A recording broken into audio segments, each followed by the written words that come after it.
Orúkọ mi ni Lánre Kògbérègbè. Dúnní Kògbérègbè lórúkọ tèmi ń jẹ́. Láàárín gbogbo àwọn ọ̀rẹ́ mi, èmi ni mo pẹ́ kí n tó fẹ́yàwó. Wàhálà obìnrin pọ̀ jù. Lẹ́yìn ìgbà tí mo ṣègbéyàwó tán ni mo mọ̀ pé wàhálà ńlá gbáà nílé ọkọ. Ní ìsìn mo ti wá mọ̀ pé tá a bá kó obìnrin 10 papọ̀, nǹkan kan náà ni wá gbogbo wọn. Ṣé ẹ rí i pé gbogbo ọkùnrin pátápátá ibì kan náà ni wọ́n sùn tí wọ́n dorí kọ? Fún ẹ̀yin ọkùnrin tẹ́ ń wò mí lé, èmi gan mo mọ wàhálà tẹ́ ń dojú kọ, gbọ́n mi somi ò tó làásìgbò hílàhílo àwọn obìnrin. Àmọ́ kí n tó sọ ní tẹ́ ẹ máa ṣe sí, á dáa kẹ́kọ̀ọ́ mọ nǹkan tèmi gan bá fàánú ilé mi náà. Fún gbogbo ẹ̀yin obìnrin tẹ́ ń wò mí nílé, mo mọ̀ pé ó ní nǹkan bíi 2-3 tẹ́yin náà ń là kọjá, làásìgbò lọ́tún làásìgbò lósì, gbọ́n mi sí omi ò tó, kò sí bá ṣe lè ṣe tàfi lè tẹ́ wọn lọ́rùn, àwa obìnrin nìyẹn. Ṣùgbọ́n kí n tó lè sọ nǹkan tẹ́ máa ṣe nílé tí yín, ẹ ṣe kọ́kọ́ bá mi ká lọ kẹ́ wo nǹkan tó ń ṣẹlẹ̀ nínú ilé tèmi, ká wá mọ bí ta ti fẹ́ bẹ̀rẹ̀ láti bẹ̀rẹ̀.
Àwọn aládùúgbò yìí máa mọ̀ pé yes, Mrs. Kògbérègbè ń ṣe nǹkan kan.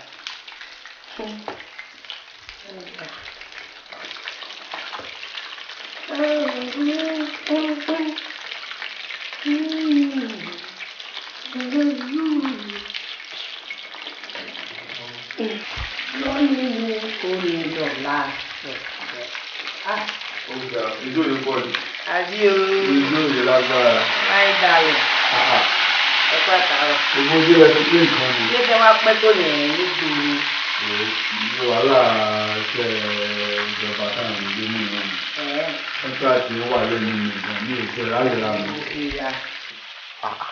Àdúnà. Èwo wá ní gbogbo létẹ̀ bí tí gbogbo ètò ẹ̀kọ́ lè ṣe ó lágbára. Mo fẹ́ sọ fún mi pé òun mọ̀ ni. Anyway, àyàn mélòó ló invite? Fún kí ni? Fún kí ni? So ọmọdé ìpè ní yìí. Kí ló ń ṣẹlẹ̀ rí kí n lè tẹ̀lé? Èyí tó ti sẹ́wọ̀n. Láà ń gbé ní ilé èdè. Children's Day. Kí wá ló ń ṣe lẹ́yìn? Èmi ṣáà dẹ̀ ń ṣe Christmas. Àbẹ́ mi ní anniversary ní dájú. Ti mọ́mì. Mo ṣe wá gbàgbé rẹ̀. Òdùn kò sí ìrànlọ́ ṣe ẹ̀ lẹ́yìn. Èmi ní àlọ́dún wá bímọ. Òdùn má dorí mi rú. Tó wà lórí mi ju déètì lọ. Tó ń ṣe pàtàkì sí mi ni mo ti ń wò wájú mi. Kò sí iná wine nílé. Àwọn ọ̀rẹ́ tèmi dẹ̀ ń bọ̀. Àní iná wine. Ó bá di weekend ara àyìn àbí? Weekend pẹ̀lú èmi. Tó wà lórí mi sí ìṣòro kò tí wáìnì lé wáìnì ló fẹ́ tán lọ. Àárẹ̀ àkówó wá ti wà nílẹ̀. Kí ló ń fàǹdẹ̀? Wọ́n ló mú jáde. Èmi mo mọ̀. So mi kò rántí ọjọ́ ìní yìí. Mo ṣe wá gbàgbé rẹ̀. Oduni, kò sí nǹkan ṣe ẹlẹ́ni. Don't tell me you've forgotten today is my birthday. Ẹni ní May 14. Yeah. June 14. Ṣé mo kí mo ti gbàgbé ṣá? O ti gbàgbé. Tó ní Ọlọ́run, òkú gbàgbé ẹ, ayé gbàgbé ẹ, àìsàn gbàgbé Ọlọ́run. So every time wọ́n máa ń gbàgbé birthday yàn. Bó ṣe ṣe ní last year náà nìyẹn tó rántí birthday mi. Tó jẹ́ pé o ti lọ alẹ́ pátápátá lọ ẹ̀ṣẹ̀ dé ṣe wá ń kí mi happy birthday. Ṣé mi máa ń gbàgbé birthday tiẹ̀ ni? Ṣé mo ever gbàgbé birthday rí? Sórí kọ́ńtàtì kọmíṣánná ó ti fẹ́ dorí mi rú. Mi ò ráyè ó ti pé olú ni mo wọlé. Ó bí pé contract wà more important ju èmi lọ àbí? Kò ṣe bẹ́ẹ̀, ó wà important sí mi. Mo mọ̀ pé àwọn kan mọ̀ pé tó bá bí sí ń gbà mí, ó lè má rántí jẹun. Àwọn èèyàn pọ̀ tẹ́ bí Bógun Sọ̀yà kò rántí birthday ẹ̀. Kò mọ́jọ́ tó bí. Láàrin ìwọ gbàgbé birthday ni. Lòdì máa mú yẹn wá, àtúnṣe tó lè gbàgbé any date. Ṣé mi ever gbàgbé birthday rí ni? Ìwọ máa ń fi nǹkan sọ́kàn gan, kò ní ṣẹjọ́ mi. Ó mì pò níbi tó fèsì jura wọn lọ nìyẹn dẹ̀. Kò fi sí. Má ti di pé ọ̀kan ló rántí birthday ọ̀kan ni ọ̀rántí. Ó ti fi síbì kan jùbì kan lọ nìyẹn dẹ̀. Ìwọ ń gbàgbé birthday tèmi. Mo tún dé ní orí mọ́ yẹn ṣe gbogbo ẹ̀ tí mo ṣe kúrúkẹ́rẹ́. Ó tún wá sọ mi pé May Day, Independence Day, Children's Day ni. Ṣé mo gbàgbé last year? O gbàgbé. O ṣe àwọn náà ṣàlọ́. O gbàgbé o tí lọ sí iṣẹ́ kò dé kó tó wá kí mi happy birthday ní last year. Mo ṣáàjẹ́ kí ẹjọ́ yẹn gangan. Kí mi lọ́jọ́ yẹn gangan. Odò ní màmá pọ́njẹ̀bẹ̀ láti sá, mo gbàgbé rẹ̀ tí ló má bínú. Ṣé ìwọ jẹ́ bébí tó ń pọ́n bẹ́ẹ̀ dè ní ni? Nígbà tó wọ́n ṣe bẹ́ẹ̀ dè bá wọn bá kéèjì tó wá ní kọ́tì. So èmi ti máa ń bá wọn plan birthday yẹn òpònú ni mí àbí. Èmi ti máa ń bá wọn plan tẹ́ bá àwọn ọ̀rẹ́ máa ti dé kó tó dé tó máa kàn bá surprise package nínú ilé òpònú lèmi àbí. Ó yẹ kọ́kùnrin ṣerú ẹ̀. Tó fẹ́ gbẹ̀san ni. Fẹ́ gbẹ̀san ni. Àbọ̀rọ̀ ọ̀rọ̀ ló ń sọ lẹ́nu tí ó dùn. Ó gbàgbé birthday mi ó sọ fún mi pé ó sọ fún obìnrin ló ń ṣe yẹn. Ọ́fíìsì mi kan ju bí kan lọ nìyẹn bẹ́ẹ̀ àti àwọn ọkùnrin tẹ́ pé wọ́n máa organize birthday party fún ìyàwó wọn tẹ́ pé ìyàwó wọn kò tiẹ̀ ní mọ̀ surprise something náà máa fi ṣe fún wọn. Ó ṣe yẹn fún mi rí. Tó bá pé 50. Nǹkan tẹ́ fẹ́ ṣe tí wọ́n bá pé 20 náà kọ́ lẹ́ fẹ́ ṣe tí wọ́n bá pé 50 ni. Àtẹ̀tí rántí gbà tí ní èjì tí wọ́n bá pé 50 lè fẹ́ wá rántí tí old age máa ti wọnú ọpọlọ yín. Ọlọ́jọ́ bí wọ́n máa gbọ́dọ̀ lágúnjọ́ di èèyàn ló le tó yẹn. Wọ́n ló mọ kitchen ni mo wà o. Kitchen ni mo wà. O dẹ̀ ti dé ìsìn ojú ti kó kíní bá mi òru ti mú mi ó ń dóoru mú mi ó ń dóoru mú mi. Má bínú. Ó ń dóoru mú mi please. Ṣé mo ṣe gbàgbé yìí? Just please leave this place please. You leave this place bẹ̀rẹ̀ náà tó ní yìí o. You leave this place má bínú. Tí èèyàn bá ti ń ro kan papọ̀ bísíǹsì gbogbo ẹ̀ ń pọ̀ mọ́ra wọn. Ó ju òpa mi. Lábínú. Mo gbàgbé bẹ́ẹ̀dì. Mo ẹ́bà gbàgbé bẹ́ẹ̀dì ẹ̀ rí ni. Mo ẹ́bà gbàgbé bẹ́ẹ̀dì ẹ̀ rí. Má kàrà mọ̀ tí ò ṣe kìíní jàre bẹ́ẹ̀dì ó ṣe ń ṣe ni. Má bínú. Kì má bínú. Mo ṣe máa ń ṣe every year nìyẹn. Mo ṣe bẹ́ẹ̀ lásìẹ̀. O ò ṣe bẹ́ẹ̀, èmi mo ṣe bẹ́ẹ̀. Bí àwọn gbàgbé wo ló wá ń ṣe bí lẹ́nu bí ọdún mẹ́ta yìí má bínú. Mo àní má bínú sẹ́. Kì má bínú. Ṣé èso tó fún ẹ? Kí n tó fẹ́ gbogbo girlfriend tí mo ń láyé mi ì mọ bẹ́ẹ̀dì wọn rí. Gba tí mo sọ fún ẹ Fọláṣadé bá ń gbóṣe mi ì rántí bẹ́ẹ̀dì ẹ rí. Má jẹ́ ní dọ̀bẹ̀ yín nù. Má jẹ́ ní dọ̀bẹ̀ yín nù. Mi ì rántí bẹ́ẹ̀dì ẹ rí. Kò yẹ kó o fà wá látọ̀tọ̀ tó yìí. Tá a bá kó ọkùnrin mẹ́wàá sílẹ̀ 8 nù wá báyìí a máa ń gbàgbé àwọn kan báyìí. Máa ń bízì nìyí. Ọkùnrin tí ò wà responsible olúmọ àgbègbè bẹ́ẹ̀ di ìyàwó ẹ̀ tó máa gbàgbé àwọn important dates nínú ayé wọn irú ọkùnrin bẹ́ẹ̀ tí wọ́n gbọ́ ọmọ lọ sáwọn expense park ó máa gbàgbé ọmọ ẹ̀ síbẹ̀ ni no doubt. Kò mọ̀ mọ̀. Ẹ gbọ́ ẹ̀yin obìnrin bíi tèmi nínú ilé tó bá kó ọkùnrin bíi 10 sílẹ̀ ṣé wọ́n máa gbàgbé bẹ́ẹ̀ di ìyàwó wọn.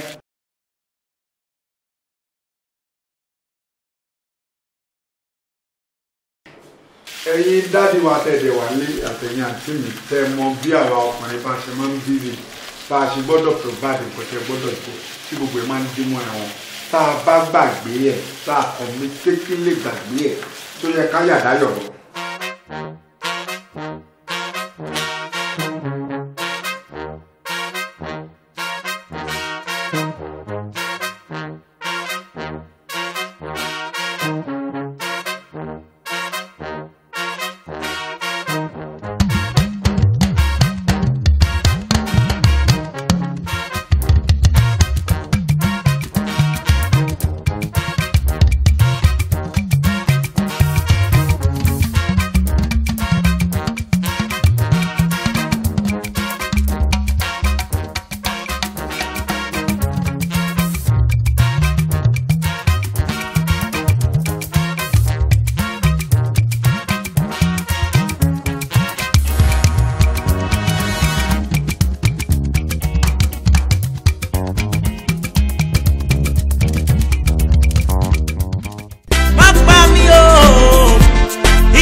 ọjà jáde.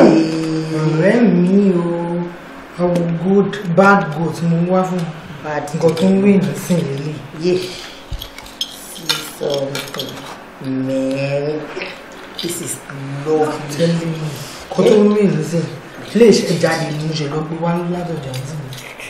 yé wo nǹkan.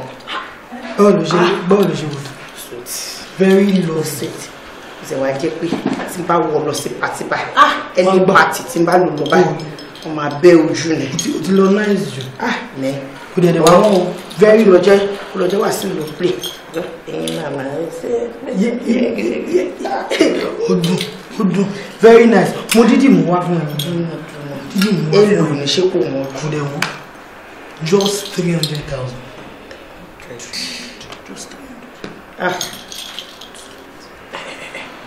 Máàmù yẹn wá o. Máàmù yẹn wá o. 250 ní 250. Máàmù yẹn wá o. O ìwọ náà ò rí. 250. Good be bad. Mo ṣàṣẹ̀ṣẹ̀ máa rajà lọ́wọ́ ẹ̀ náà. Ọ̀dọ́ yẹn kò mọ̀ bí mo ṣe rí yìí o ò lè bú lọ sí anywhere èmi ni mo máa rà á.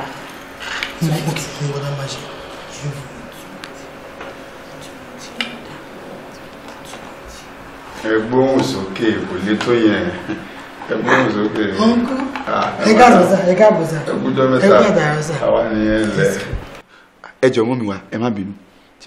Nǹkan tẹ́ ń pè ní 280, 250 yìí, kí là ń rà gan-an, kí là ń tà?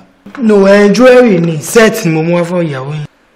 Jewelry tọrùn 280 dunni ó wà òkè 280 ra bí dọ́sìn kan máa sanwó ẹ̀ rà. 280,000. Mi ò gbọ́. 280,000. 280,000.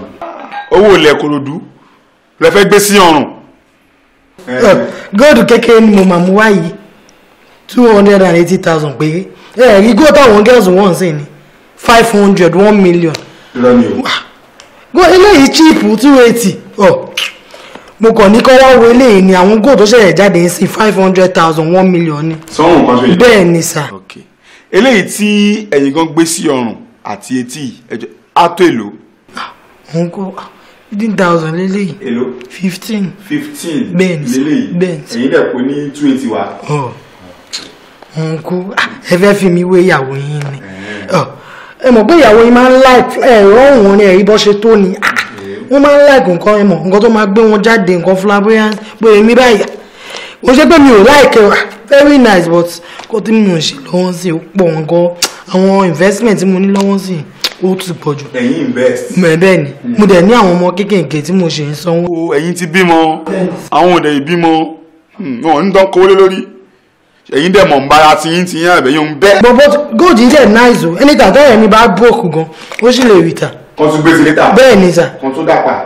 No wọ́n sì lè ta wọ́n dẹ̀ máa rówó wọn gbà complete gold kò ń depreciate.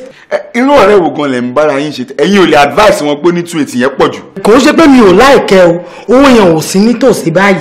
Ẹ̀yin lè ti àwọn pa. Rí àwọn yín ni. Kò ń ṣe pé mi ò náà láìkẹ́ o mi ò kọ̀ lówó yẹn ló sápò ní o tí bá ní orí 500 wọn mo fẹ́ rà báyìí. 500. Bẹ́ẹ̀ ni sà. Sọ́run. Bẹ́ẹ̀ ni sà. $500,000. Bẹ́ẹ̀ ni. Wọ́n dẹ̀ ti ní àwọn láìkẹ́ price la ṣe yẹn àgí lórí. Ẹ ágí ẹ̀ dáadáa ẹ ágí ẹ̀ bẹ̀rẹ̀ ẹ̀yin ò lè ra ẹ̀yin lè gbé wá bí. Ẹ̀yin ò kí ń bá ọ̀rẹ́ yín sọ̀rọ̀ pé 280 yẹn wọ́n jù. N táwọn láìkì nìyẹn ó yé mi gan ṣùgbọ́n ẹ̀yin ò rówó ẹ̀ tí yín ṣá àmọ́ ẹ̀yin lè wá polówó ẹ̀ ẹ̀yin ní tẹ́yìn fowó tí yín ṣe ẹ̀yin invest ẹ̀yin gbọ́n ẹ̀yin mọ̀ mara tí yín ṣùgbọ́n ilé wa ti ìyàwó tèmi kóhun rà. Kò lè wọ irú eléyìí. Òun ò lè wọ eléyìí ṣùgbọ́n ẹ̀yin lè wọ̀. Àbá ò lè rí nǹkan tó wà lọ́rùn ẹ̀ ni èèyàn tó wà nílé. Ọ̀rẹ́ mi gbọ́ ilé ló dá fọ́. Owó tí yóò ka ilé owó yín ká ilé yìí. Bẹ́ẹ̀ ni sà. Ẹ̀yin ṣe bẹ́ẹ̀ ṣe mọ́ bọ̀tẹ̀ yín lè ti àwọn wọnú ná ẹ lè nìkan ló ní 280 àwọn òkú ní nǹkan tó ń fowó ṣe àwọn òun náà mọ́ bọ́ ṣe mọ́ ṣùgbọ́n yín tí apá yín ò ká ṣùgbọ́n yín lè dá sí wọn lọ́rùn ẹ̀yin lè lágolo ẹgbẹ́ kẹ́tù sọ́rùn ẹgbọ́n wà fáwọn ẹ̀ náà dà ó wà ókè tọrọ owó yín gan wọ́n ní 150 náà ń tà 150 náà ń tà bí ilẹ̀ kẹ̀kọ́ lè kó sọ́wọ́ ẹ̀ ní tí ẹsẹ̀ ó ní bí 180 lẹ́sẹ̀ náà irú ẹ̀ má ìlọ ẹ̀ jókòó mọ́ mi polówó ọjà kanlẹ̀.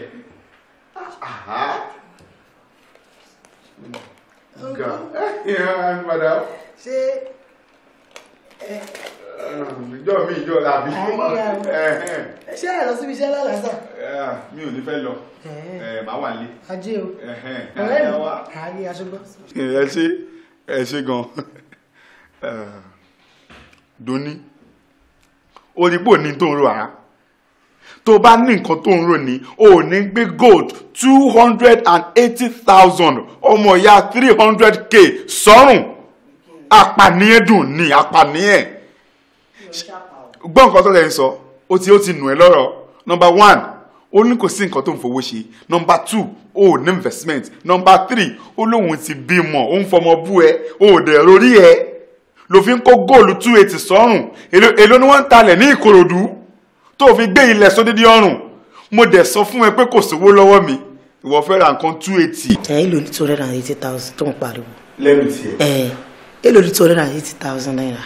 dùn ní òní tó rò ó tó bá ní nǹkan tó rò ní òní gbé góòlù 280,000 sí ọrùn ọmọ ìyá 300k owó ilẹ̀ Ìkòròdú ẹrù ò bá ẹni bẹ̀rù Ọlọ́run ó dẹ̀ ti ń sọ fún olóhùn ò lè ra òun gbé 15,000 chain sí ọrùn ṣùgbọ́n ìwọ lè lo ní 280k ó tẹ wá ná 280 250 280 250 280 250 ó ní rònú pínpín kankan ìwọ ò rí pé owó yẹn pọ̀ jù díẹ̀ mo dẹ̀ sọ fún ẹ mo ní mo broke díẹ̀ mi ò lówó lọ́wọ́ kó yá mi lówó ìgbọ́n ìwọ lè rán 280 mọ́tò ẹ ò rí pé ìta ló wà for the past 2 months mọ́tò mi là ń wà ó lè tún mọ́tò tiẹ̀ ṣe sọ̀rọ̀ dá mi lóhùn.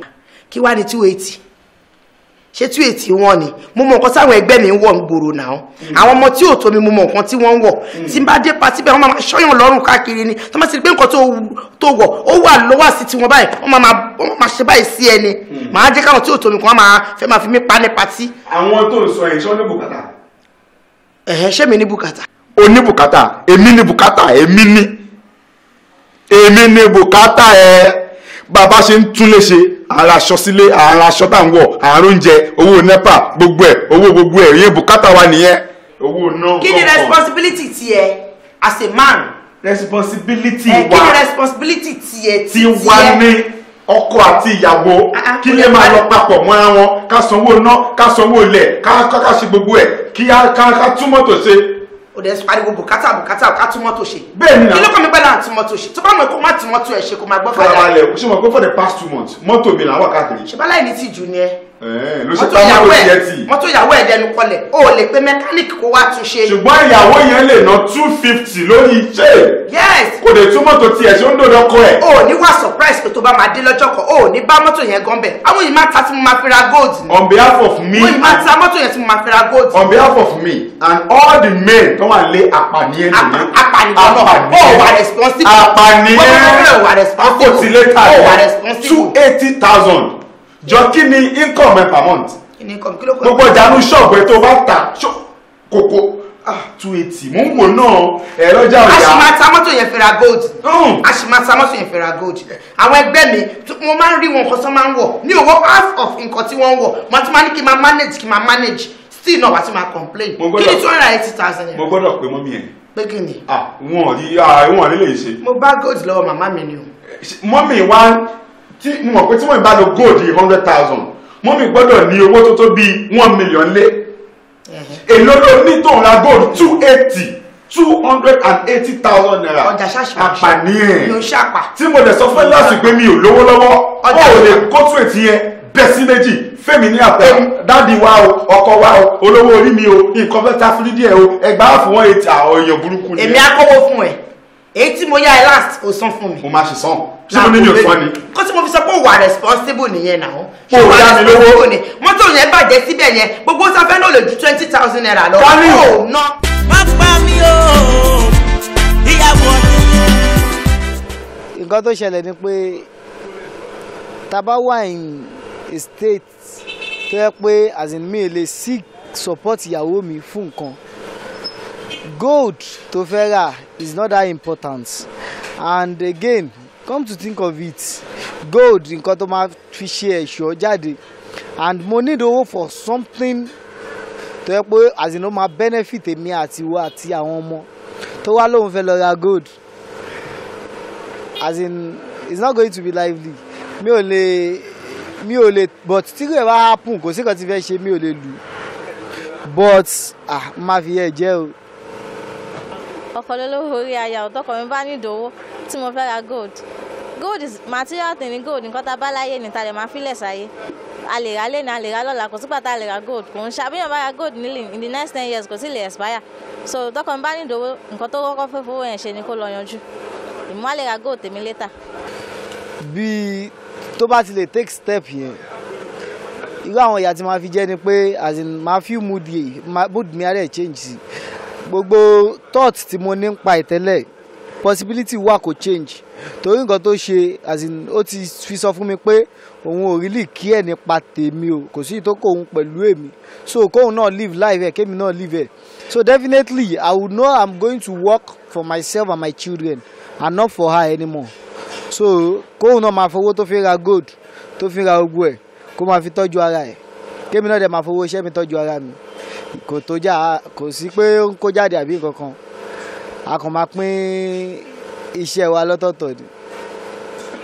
kò má ta àsìkò ní gbogbo nǹkan ọ̀nà sọ pé àsìkò mi ò sì tó ni láti lo gold lásìkò mi bá dé láti lo gold màá lò definitely ìtọ́jú ìdáhùn gan lò lọ ni màá lò. tí ìyàwó mi tó ní owó lọ́wọ́ tó fẹ́ ra gold tèmi kẹ̀sì nídìí owó yẹn màá ní kó kọ́kọ́ fún mi kémi lọ lò ná kémi lọ lo owó yẹn ná torí pé nǹkan tèmi fẹ́ lo owó yẹn fún wọ́n important ju tiẹ̀ lọ anytime ló lè ra gold yẹn anytime ló lè ra. tí ọkọ mi bá ní kí n yá òun lówó màá béèrè nǹkan tó fẹ́ fi ṣe tó bá wà important tó bá jẹ́ lórí business ẹ̀ màá yá.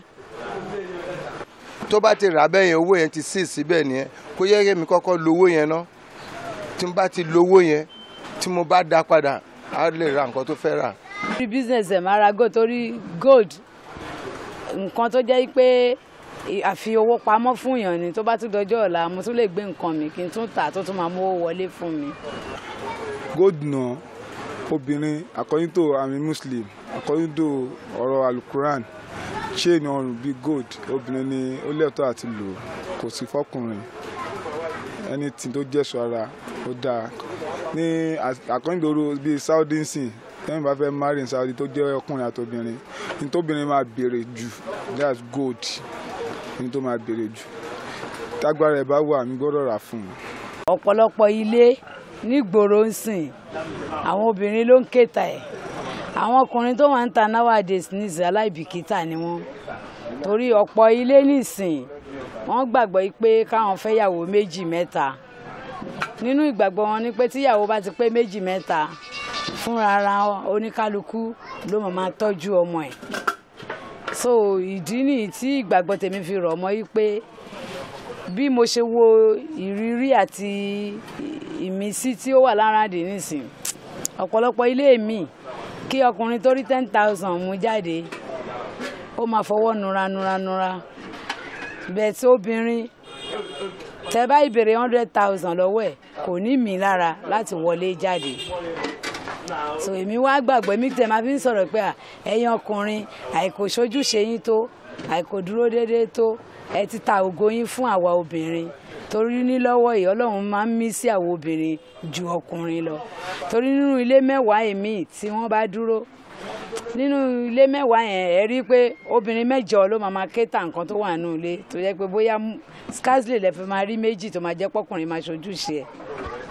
tó bá mọ̀ pé tí mo nídìí láti tí mo fẹ́ fóun yẹn ṣe òun náà rí sí tí mo fẹ́ ṣe pé owó yìí ní bá fi ṣe owó mi náà ti máa jáde níbẹ̀ ó máa ó dàn fún mi kí n sáré lo owó mi. má pa mí o ìyàwó má pa mí o ìyàwó àsìkò ìrìn gbèrègbèrè tó mi nìyí kò má tẹ́ mi lọ́rùn o ìrìn gbèrègbèrè tó mi nìyí kò má tẹ́ mi lọ́rùn o omidan.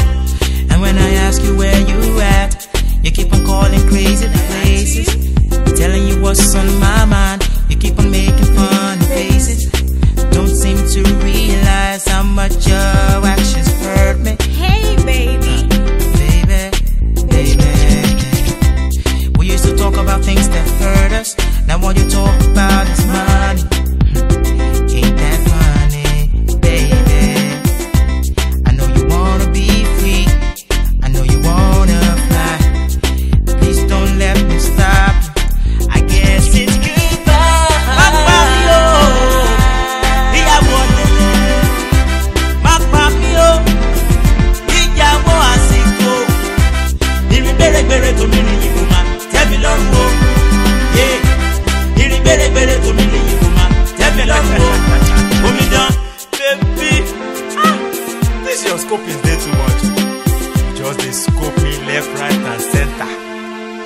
big person. Wọ́n rí ẹ ní Sokoto, wọ́n rí ẹ ní Calabar, wọ́n rí ẹ lóyìnbó, wọ́n rí ẹ lágége. Ìrìn gbèrègbèrè tòmí ni kò máa tẹ́ mi lọ́rùn o. Ìrìn gbèrègbèrè tòmí ni kò máa tẹ́ mi lọ́rùn o. Walk out every day, so hustle for the pay. Now when people say go slow, you said which way now? Money for hand and